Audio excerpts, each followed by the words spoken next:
اور بعض روایات کے اندر حضرت خضر علیہ السلام کا ذکر حضرت ذوالقرنین علیہ السلام کے ساتھ بھی ملتا ہے کہ حضرت خضر علیہ السلام حضرت ذوالقرنین علیہ السلام کے ساتھ کسی سفر پر گئے، پر وہاں پر آپ نے اپنی حیات پیا، جس کی وجہ سے آپ کو تا حیات زندہ رہنے کا موقع ملا۔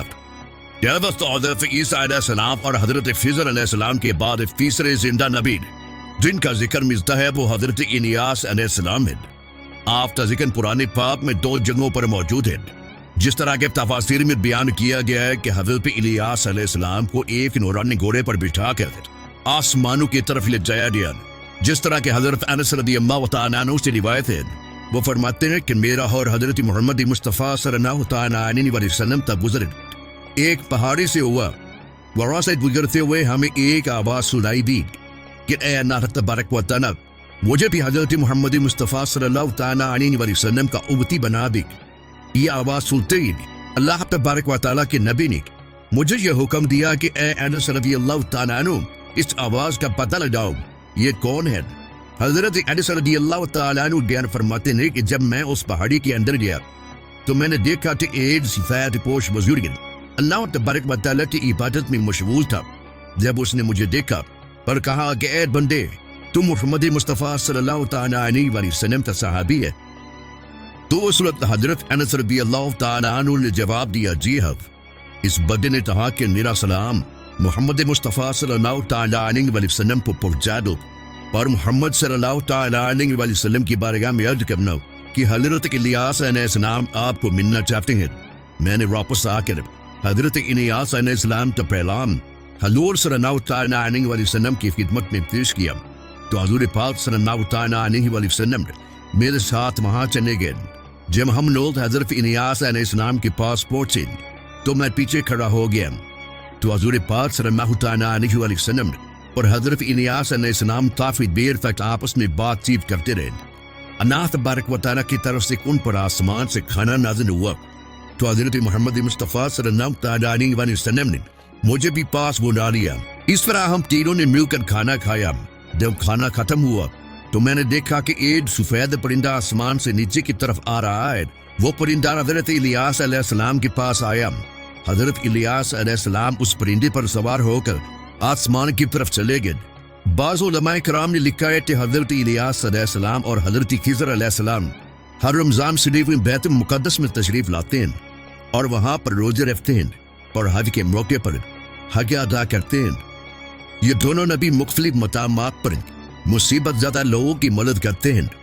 پیارے دوستو، اب بات کرتے ہیں چوتھے نبی کی جو آج بھی زندہ ہیں، وہ حضرت ادریس علیہ السلام ہیں، جن کے زندہ ہونے کی بھی روایات ملتے ہیں، جس طرح کہ اللہ تبارک و تعالیٰ سورہ مریم کے اندر ارشاد فرماتا ہے کہ وہ ایک نیک اور پرہیزگار انسان اور نبی تھے کہ اللہ تبارک و تعالیٰ نے حضرت ادریس علیہ السلام کو جنت سے اٹھا لیا تھا۔